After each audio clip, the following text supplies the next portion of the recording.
예, 두 번째 이야기입니다. 환경운동의 주요 이슈에 관한 이야기입니다. 음, 그, 시작할까요? 그 고대 그리스 기원전 그 6세기부터 한 4세기까지의 이제 그리스의 자연 철학자들이 많이 활동을 했었는데요. 이때 이 자연 철학자들의 관심이 뭐였냐면 자연에서 일어나는 여러 가지 현상들이 이 신의 의지로 이제 비롯된 것이 아니라 만물의 본질인 어떤 물질에 의해서 어떤 과학적인 그 자연의 그 물질의 작용에 의한 것이 아니겠느냐라는 그런 설명들을 하기 시작을 합니다. 어, 그래서 이제 이때부터 이제 그 고대의 과학적 사고가 이제 만들어지는 것인데요. 이 기원전 6세기에는 탈레스라고 하는 이 자연철학자가 만물의 근원을 모든 것을 떠받들고 있는 물이라는 그런 이론을 주장을 합니다. 그리고 기원전 5세기의 아낙시메네스는 다른 원소나 물질로 잘 바뀌는 공기가 만물의 이제 근원이라고 주장을 합니다. 이제 또 1세기가 지난 기원전 4세기 무렵에 이제 엠페도클레스가 이제 그러한 이전의 그 선배 자연학자들의 그 사상을 통합해서 이제 세상의 모든 만물이 바람, 불, 물, 흙이라는 네 개의 원소로 이루어졌고 이들이 사랑과 미움의 그 두 힘에 의해서 분리되고 결합함으로써 만물이 생성하고 소멸한다라는 그런 주장을 펼치게 됩니다. 예, 예전에 그 제5 원소라는 영화가 기억이 나는데요.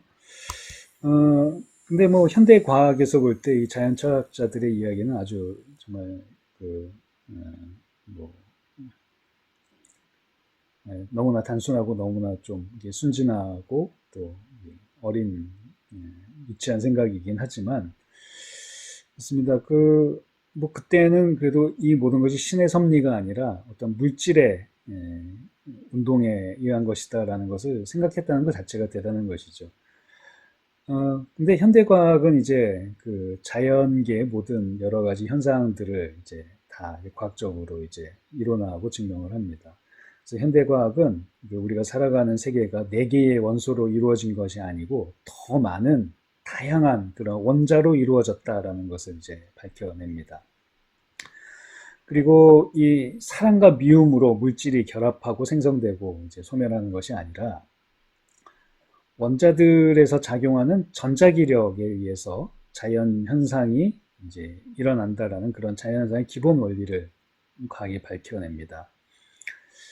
그런데 뭐 그렇다고 고대 그리스 자연 철학자들의 그 자연 이해가 다 뭐 무의미한 것이라고는 할 수 없는 것이 우리의 어떤 인식의 범주나 우리의 인식에 대한 그런 기본적인 카테고리는 그리고 여전히 우리가 일상에서 일상의 삶에서 마주하고 있는 이 환경의 문제는 이 자연 철학자들의 그 자연 이해가 훨씬 더 유용하고 이제 더 단순하고 친숙하게 다가온다는 것입니다. 현대는 이제 생태학이라는 학문의 시대라고 할 수 있는데 이 생태학에서는 그 생태학에서도 이제 얘기를 할 때 이제 물과 대기, 토양, 에너지를 이 생태계를 분석하고 이해하는 중요한 카테고리로 두고 이야기를 합니다. 그래서 생태학은 이들 각각의 그 카테고리 안에서 일어나는 그 여러 가지 순환 작용들 그리고 또 무기물과 유기물들이 각각의 카테고리에서 어떻게 어, 상호작용을 일으키는지를 종합적으로 연구하는 학문이라고 할 수 있죠. 그래서 오늘 제가 그 강의를 할 때도 이 지구 환경의 여러 가지 중요한 그 이슈들에 대해서도 이 자연철학자들의 카테고리를 이용해서 물과 대기, 토양, 에너지의 범주에서 일어나고 있는 지구 환경의 여러 가지 좀 이슈들을 아주 간략하게 좀 중요한 이슈들을 좀 살펴보려고 합니다. 네. 처음에는 물입니다. 물. 예, 그 지구에 존재하는 물의 98%가 해양수입니다. 그리고 나머지 2%만이 이제 그 지표수와 지하수인데요. 근데 이 지표수 가운데 또 대부분이 빙하의 형태로 존재를 합니다. 그 그린란드나 그 북극과 남극에 있는 그 빙하의 형태로 존재를 하기 때문에 사실 우리가 이제 눈으로 보고 있는 그 액체 상태 그 지표수는 정말 아주 지구상에 존재하는 물의 극히 일부에 지나지 않습니다. 지상 생태계가 그 정말 그 지구에 존재하는 물의 일부에서 이제 구성이 되고 이 물을 사용하고 있는데요. 이 강과 호수의 담수는 지구에 존재하는 물 가운데서 정말 작은 양이고 그렇기 때문에 이 물이 그 모든 생명체의 생존에 아주 특히 지상 생명체의 생존에 아주 중요한 그 요소입니다. 그리고 또 물이 지구의 에너지 순환에 있어서도 아주 또 중요한 역할을 하고 있고요. 그래서 물이 오염이 발생하면 이 물의 순환에 문제가 발생을 하면 생태계에 가장 직접적이고 즉각적인 영향을 미치게 된다는 것입니다. 우리가 일상생활을 하는 데 있어서 생활하수가 많이 발생을 합니다. 뭐 여러분들 뭐 빨래를 하시거나 뭐 목욕을 샤워를 하시거나 또 그런 물들이 전부 다 생활하수지요. 그리고 뭐 생활하수보다 훨씬 많은 양의 산업활동에서 발생하는 산업폐수가 우리의 문명 과정 속에서 발생을 합니다. 그래서 그 원래는 하천과 호수 그리고 해양과 또 맞닿아 있는 또 습지에서 그리고 그 기본적으로 또 물이 흘러가는 과정, 물리적인 그런 산소와 여러 결합하는 물이 섞이는 과정 속에서 그리고 또 물속에 살아가는 또 그 습지에 살아가는 그 미생물들 또 많은 생물들이 활동을 하고 또 광화학 작용으로 인해서 이 지상의 그 오염원들이 그 물에 섞여 있어도 시간이 지나면 자연스럽게 정화가 되는 그런 시스템이 자연 정화 시스템이 원래는 그 하천과 호수 또 해양에는 존재하고 있었습니다. 그런데 문제는 우리 문명이 발생시키고 있는 이 생활하수와 산업 폐수의 양이 이 자연의 정화 시스템을 훨씬 넘어섰다라는 것입니다. 그리고 또 그 중요한 것이 하천에 이제 흘러가는 강에 댐과 보와 같은 인위적인 구조물을 건설하는 것이 이 자연의 정화 시스템을 물의 정화 시스템을 무력화시키는 대표적인 그런 것이라는 것입니다.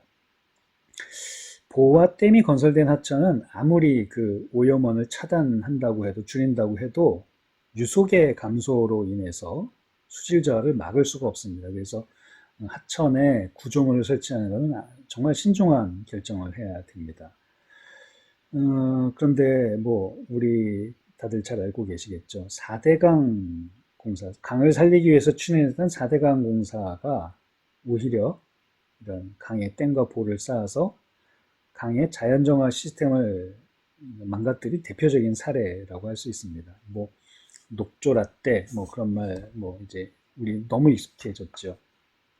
4대강 공사 이후에 댐과 보로 이제 물의 흐름이 막힌 강물은 해마다 이제 뭐 썩어나는 그런 썩은 물이 됩니다. 수 생태계, 물속에 살아간 물고기, 또 물고기를 잡아먹는 새, 철새들, 동물들이 모두 강에서 사라져 버렸습니다. 작년부터 이제 그 재작년부터 환경부에서 이제 4대강의 그 일부 보의 수문을 여는 그런 시험 가동을 하고 있는 그 시험 방류를 하고 있는데요. 참 놀랍게도 그 4대강의 그 댐과 그 보의 문을 열자마자 곧바로 맑은 물이 흐르고 생태계가 되살아납니다. 저희 기독교 환경운동연대의 그 공동대표를 역임하셨던 지금은 국가녹색성장위원회 그 공동위원장이신 김정욱 교수님이 대한하천학회 그 회장님을 하셨는데 교수님이 그런 얘기를 하신 게 기억이 납니다.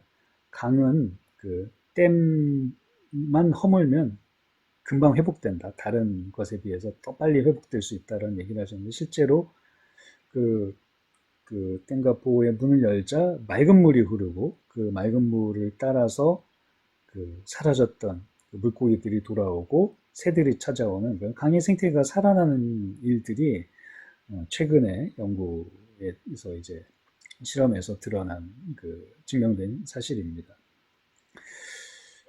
저는 현 정부가 그래서 뭐 4대강의 재자연화가 가장 시급한 일인데 왜 그런 것을 하고 그 적극적으로 추진하고 있지 않은지 정말 이해가 되지 않습니다. 4대강의 재자연화가 빨리 추진되기를 바라는 것은 강의 생태계를 살리는 일이고 이것이 점점 늦어질수록 이 강의 회복이 그만큼 지연될 수밖에 없기 때문입니다. 그리고 또 요즘 이렇게 부각되는 환경오염의 이슈 중에 하나가 해양오염 문제입니다. 그 바다에 부유하는 엄청난 양의 플라스틱 쓰레기가 거의 뭐 커다란 섬보다도 더 크게 이제 있다는 것이고요. 문제는 이 강에 떠다니고 있는 플라스틱들이 막 파도에 부서지고 또 이제 햇빛에 이제 분해가 되어서 미세 플라스틱으로 이제 분해가 돼서 플랑크톤 뿐만 아니라 플랑크톤을 먹는 바다 생물들 그리고 바다 생물들을 먹는 지상의 생물들에게까지 검출이 되고 있다는 것이죠. 미세 플라스틱은 또 뭐 지상의 생물뿐만 아니라 사람들에게도 검출이 되고 있습니다. 해마다 사람들이 먹는 그 미세 플라스틱으로 먹는 플라스틱의 양이 신용카드 한 장 분량에 해당한다라는 그런 연구 결과도 나오고 있는데요. 이 미세 플라스틱은 이 바다에 왜 플라스틱이 떠다니게 됐느냐라는 것은 일단 그 제3세계 국가 같은 곳에서는 지상에 이제 쌓여져 있는 그 폐기물들, 쓰레기들을 그냥 바다에 투기하는 것이 관행적으로 이루어졌기 때문입니다. 우리가 또 기억해야 될 것은 미세 플라스틱이 바다에 떠다니는 플라스틱에서만 발생하는 것이 아니라 우리가 입고 있는 그 옷에서도 발생한다는 것입니다. 한 30%, 미세 플라스틱의 30% 정도가 이 합성 섬유를 세탁하는 과정에서 발생한다고 하는데요. 정말 여러분들 그 합성 섬유에 보이지 않는 그 작은 그 먼지들 같은 것들이 있는데 이것이 빨래를 할 때 이제 하수로 처리가 다 이게 나가는데 그 하수 종말 처리장, 그 맑은 물 이제 처리장이라고 하죠. 거기서 미세 플라스틱을 거를 수 있는 장치가 없습니다. 그러니까 아무리 그 정화 시스템을 갖춰도 이 미세 플라스틱이 바다로 해양으로 배출될 수밖에 없는 그런 또 것이라는 거죠. 하여간 이 미세 플라스틱을 방지하기 위해서는 그래서 우리가 합성섬유 대신 천연섬유로 된 그런 옷들을 입고 사용을 해야 될 것뿐만 아니라 이 플라스틱을 뭐 사용 억제 정책을 펴야 됩니다. 뭐 일회용 플라스틱을 금지하는 것은 물론이고 플라스틱 말고 플라스틱을 대체할 수 있는 다른 어떤 뭐 유리나 또 지속 사용할 수 있는 그런 자원으로 플라스틱을 대체해야 한다는 것입니다. 그리고 보다 강력한 자원순환 시스템이 마련이 되어야 이 플라스틱의 해양 방류를 더 이상 이제 차단할 수 있고 또 미세 플라스틱이 발생하는 것을 또 막을 수 있는 것이죠. 여기 사진은 사실 실제 고래가 아니라 고래 모양의 그 설치 미술 작품입니다. 이제 뭐 이런 것들이 많이 있는데요. 그리고 또 물 오염에서 있어서 우리가 또 기억해야 될 것이 이 사진을 보시면 아시겠지만 이거 후쿠시마의 사진입니다. 동그란 것들이 전부 후쿠시마에 쌓여 있는 그 방사능 침출수를 모아놓은 통들인데요. 지금 일본이 후쿠시마 핵사고를 수습하는 과정에서 발생한 이 고농도의 방사능 침출수를 그 물로 희석해서 해양에 투기하려고 한다는 것입니다. 뭐 물로 희석하나마나 그 방사능의 양이 바다로 흘러 들어가는 것은 뭐 똑같은 일인데, 그 뭐 그야말로 이제 뭐 눈 가리고 아웅하는 것이고 조삼모사하는 일이죠.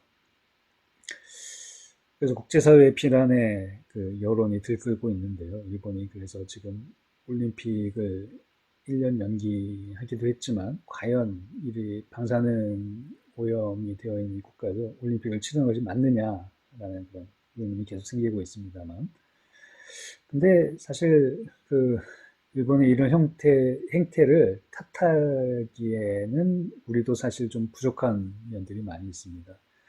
우리나라의 경우는 아주 최근까지도 그 분뇨, 가축 분뇨나 뭐 그 사람들이 분뇨를 뭐 처리장에서 1차 처리를 한 다음에 그 뭐 고형물질로 만들어서 그것을 어떻게 처리했냐면 해양에 투기를 했습니다.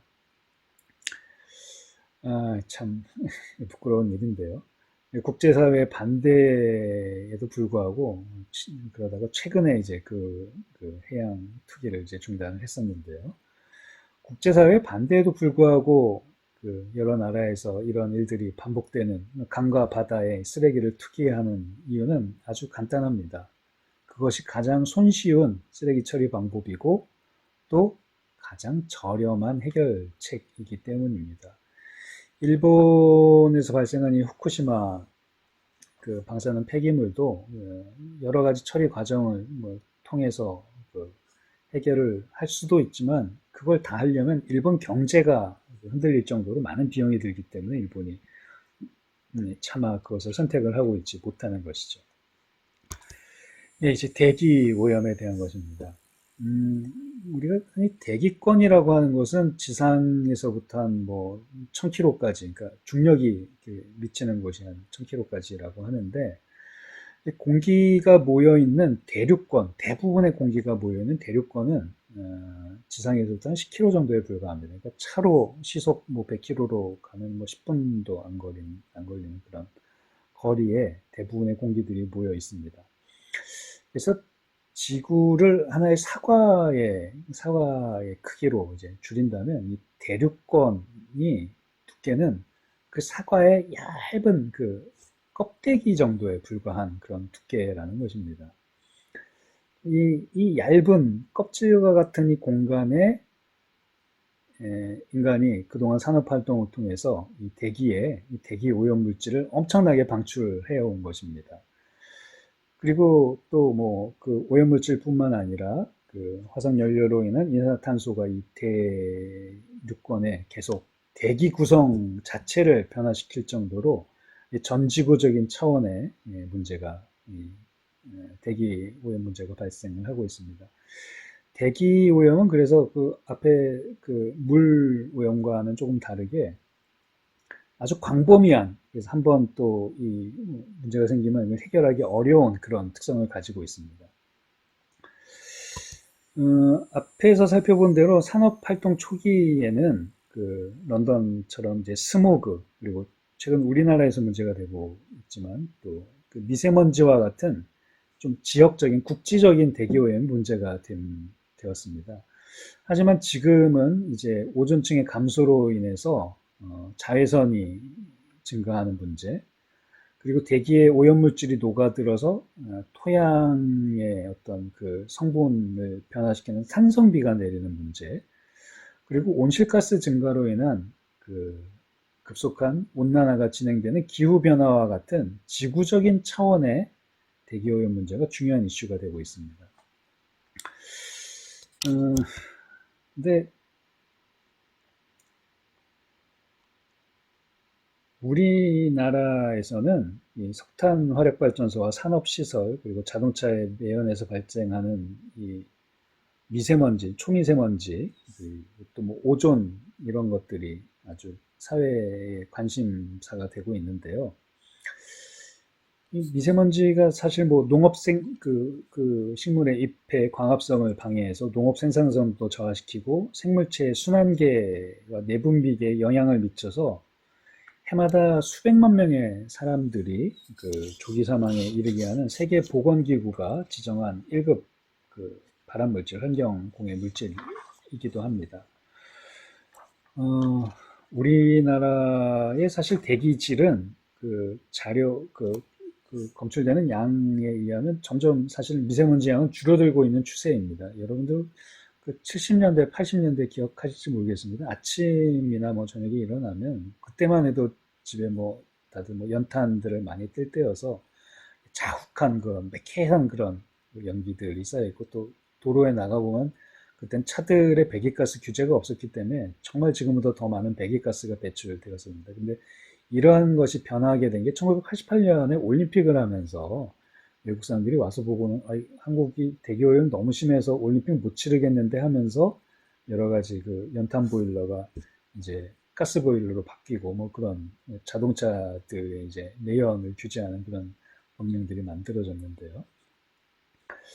어, 근데 우리나라의 미세먼지가 사실 이렇게 줄고 있는데 우리가 느끼는 미세먼지는 점점 더 이제 커지죠. 그것은 한반도의 기후변화로 인해서 대기 정체가 점점 심해지고 있고요. 그래서 이 대기 정체가 되는 동안은 미세먼지가 계속 그 같은 장소에 그 농도가 짙어지도록 쌓이는 겁니다. 그래서 저는 이제 미세먼지에 대한 그런 공포가 점점 심해지고 있는데, 물론 외국에서 유입되는 그런 미세먼지의 양도 상당하고요. 그리고 또 사실은 또 미세먼지뿐만 아니라 이 오존도 상당히 중요한 오염 물질입니다. 인간에 영향을 끼치는 오존으로 인한 사망자도 아주 위험한 정도로 많이 있습니다. 근데 무엇보다 또 이 기후 변화야말로 생태계 대기의 문제뿐만 아니라 인간의 어떤 그 당면한 가장 중요한 환경 문제라고 할 수 있겠죠. 기후 변화는 결국 인간의 산업 활동으로 대기 중에 이산화탄소, 메탄, 뭐 황화수소, 질소산화물 등의 온실가스가 발생한 것이 그 원인입니다. 때문에 각국 정부가 온실가스 감축에 노력을 하고 있지만 근데 너무나 그 감축 노력이 부족합니다. 현재와 같은 추세에서는 기후변화로 인한 광범위한 지구 생태계 파괴를 피할 수가 없어 보입니다. 기후변화에 대한 이야기는 조금 뒤에서 더 자세히 다루게 될 테니까 좀 남은 이야기를 빨리 진행하도록 하겠습니다. 예, 토양에 대한 이야기를 할까요? 토양은 지구에 처음부터 존재했던 것은 아닙니다. 이 토양은 지구의 암석 그리고 우주의 운석들이 그 수십억 년의 뭐 침식 과정을 거쳐서 생성된 그 무기질의 작은 입자에 수억 년 동안 그 동식물의 사체 또 미생물들 같은 그런 유기물들이 더해져서 만들어진 지구의 피부와도 같은 그런 정말 극소량의 존재입니다. 아직까지 우주에 생명이 존재하는 별은 지구밖에 없지요. 그러니까 이 우주에서 토양이 존재하는 별도 사실은 지구뿐입니다. 토양이 중요한 것은 식물이 번식하고 생장하는데 아주 중요한 환경적 요소이기 때문입니다. 이 다른 생물들로부터 얻은 에너지에 의해서 우리 인간이 살아가기 때문에 그 인간은 신석기 이후에 그 정주 생활을 하면서 농사를 이제 짓게 됩니다. 인간이 농사를 지속하면서 깨닫게 된 것은 이 토양에 유기질 비료를 투입하면 식물이 살기 좋은 환경이 되는구나 하는 것을 알게 되죠. 그래서 유기질이 많이 투입될수록 농업 생산성이 증가된다는 걸 깨닫고 인간이 그 토양의 어떤 구성을 바꾸는 일에 예전부터 많은 관심과 노력을 기울여 왔습니다. 근데 이러한 관심과 노력을 한 방에 해결한 것이 바로 제초제, 살충제, 그리고 화학비료입니다. 그 농약과 화학비료가 농업혁명이라고 할 만큼 토양의 생산성을 비약적으로 증대시킵니다. 하지만 이 산업화된 그 농업을 위해서 해마다 수백만 톤씩 제초제와 살충제 그리고 화학비료가 사용되고 있는데 일시적으로는 토양의 생산성을 증가시키지만 장기적으로 볼 때 토양 생태계를 파괴시켜서 토양에 있는 미생물들이나 뭐 그런 것들을 다 이제 죽게 하기 때문에 지속 가능한 농업을 어렵게 한다는 것입니다.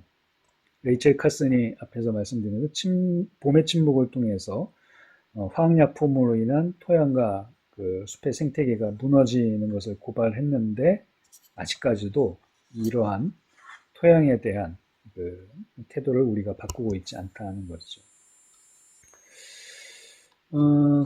그리고 한 가지 더 얘기하면 이제 그 산성비 문제도 기후변화로 지금 산성비의 농도가 점점 더 짙어지고 있는데 토양에 살아가는 미생물을 감소시키는 또 중요한 원인이기도 합니다. 그래서 기후변화로 또 강수량이 변해서 토양 사막화 같은 황폐화가 진행되고 있고, 그리고 또 산성비가 이제 바다로 떨어지고 또 이제 공기 중에 이산화탄소가 바다에 녹아들면서 바다의 토양이라고 할 수 있는 산호초가 고사하게 되는 그런 해양 생태계가 붕괴되는 그런 일들이 또 진행이 되고 있죠. 마지막으로 에너지에 대한 이야기입니다. 모든 물질은 에너지로 구성되어 있습니다. 뭐 우리가 햇살, 뭐 천둥 번개, 달빛, 뭐 촛불, 우리 눈에 보이는 모든 그 물질은 에너지의 형태로 존재하는 것입니다. 에너지는 운동을 일으키는 힘인데 이 운동을 일으키는 힘이 뭐 위치와 뭐 열과 전기와 화학 뭐 여러 가지 형태로 변환되기도 하고 또 그 저장되기도 한다는 것이죠. 뭐 우리가 흐르고 있는 강물도 또 숲도 또 우리 구름이 떠 있는 하늘 그리고 우리 사실 인간들도 이 에너지로 에너지의 형태로 존재한다는 것이죠. 그 성서의 창세기에 나오는 이야기인데 바벨탑을 쌓을 때 사람들이 벽돌을 붓고 역청을 사용해서 그 바벨탑을 쌓았다는 이야기가 나오는데 또 마찬가지로 노아가 방주를 지을 때도 그 방수를 위해서 역청을 발랐다고 이야기가 나오는 그 정도로 사실이 그 석유, 석탄, 천연가스와 같은 화석연료의 그 사용은 아주 오래전부터 있었습니다. 하지만 산업혁명 이후에 대량 생산, 대량 소비의 이 산업 시스템이 만들어지면서 이에 필요한 그 막대한 양의 에너지를 얻기 위해서 화석연료가 이제 대량으로 사용되기 시작했죠. 근데 화석연료는 채굴 과정, 운반 과정, 정제 과정, 연소, 폐기 모든 과정에서 물과 토양과 대기를 오염시키는 오염원을 배출합니다. 그리고 지금 특히 앞에서 말씀드렸지만 지구 온난화의 원인인 온실가스를 배출하는 또 가장 큰 원인입니다. 그리고 또 그 사람들이 또 에너지를 하나 또 발견한 것이 바로 핵이 분열되거나 아니면 핵이 융합될 때 발생하는 에너지가 이 화석연료에 비할 바가 아닌 강력한 에너지라는 것을 깨닫게 됩니다. 그래서 사람들은 핵 에너지를 이용해서 핵무기를 만들었고 그 핵무기 개발 과정에서 파생된 기술로 바로 핵발전을 이제 이용하게 됩니다. 하지만 핵 에너지가 애초부터 엄청난 에너지고 또 그 핵무기를 만들 만큼 그렇기 때문에 그만큼 많은 위험성과 그 문제를 가지고 있습니다. 수많은 핵무기 개발 과정 그리고 또 핵발전 과정에서 수많은 사고들이 있었죠. 뭐 미국의 쓰리마일, 뭐 소련의 체르노빌, 그리고 일본의 후쿠시마 같은 사고가 있었고 또 이런 사고와 또 핵실험의 과정에서 수많은 방사 물질이 배출되어서 수많은 사람들의 생명을 앗아갔습니다. 하지만 더 심각한 문제는 지금도 핵발전이 계속되고 있는데 지구상에서 가장 유독한 물질인 이 방사능 고준위 폐기물을 안전하게 처리할 수 있는 방법이 아직까지도 개발되지 않았다라는 것입니다.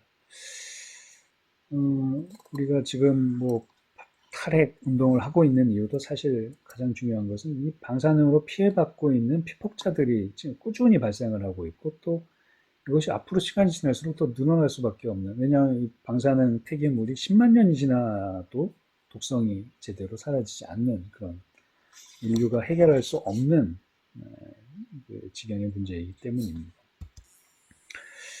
예, 그래서 이제 그 화석 에너지와 핵 에너지를 사용하기 이전에는 그럼 사람들이 어떻게 살았을까 생각해 보면 당연히 햇빛과 물과 바람에서 얻는 그런 에너지를 자연 속의 에너지를 사용했다는 것이죠. 햇빛과 물과 바람은 자연 상태에서 거의 무한대로 사용할 수 있을 정도로 있는 데다가 또 오염물질을 배출하지도 않기 때문에 재생 가능하고 지속 가능한 에너지라고 이야기를 합니다. 근데 이제 과학기술이 점점 발달을 하면서 지구 안에서 순환되고 있는 이 햇빛과 물과 바람을 통한 그런 에너지를, 이 무한의 에너지를 인간이 필요한 양만큼 효율적으로 사용하고 저장할 수 있는 기술들이 점점 이제 발전을 합니다. 그런데 왜 그럼 지금 우리가 햇빛과 물과 바람 에너지를 사용하고 있지 않느냐라는 것인데 그것은 그동안의 우리 사는 문명이 화석 에너지와 핵 에너지에 익숙하기 때문에 그래서 그 현재 산업 구조를 화석 에너지와 핵 에너지에 길들어져 있는 그런 산업 구조, 생활 패턴을 우리가 바꾸려고 하지 않는 것이 사실은 재생에너지 사용의 재생에너지 확대의 가장 큰 원인입니다. 여러 가지 연구 결과는 사실 이 재생 가능 에너지가 지금 인류가 사용하기에 부족함이 없고 그런 기술이 충분히 발달되어 있다라고 이야기를 하고 있고 이미 그래서 탈핵과 탈석탄, 탈화석 연료를 선언하고 재생 가능 에너지로 이제 산업 구조를 바꾸는 그런 나라들이 지금 점점 늘어나고 있습니다. 예, 여기까지 해서 두 번째 그 환경운동의 여러 가지 중요한 환경오염의 이슈들을 좀 살펴봤고요. 이제 세 번째에는 환경운동의 과제라고 할까요? 또 기후 위기에 대한 그런 이야기를 중심으로 환경운동의 과제에 대한 이야기를 좀 나눠보도록 하겠습니다.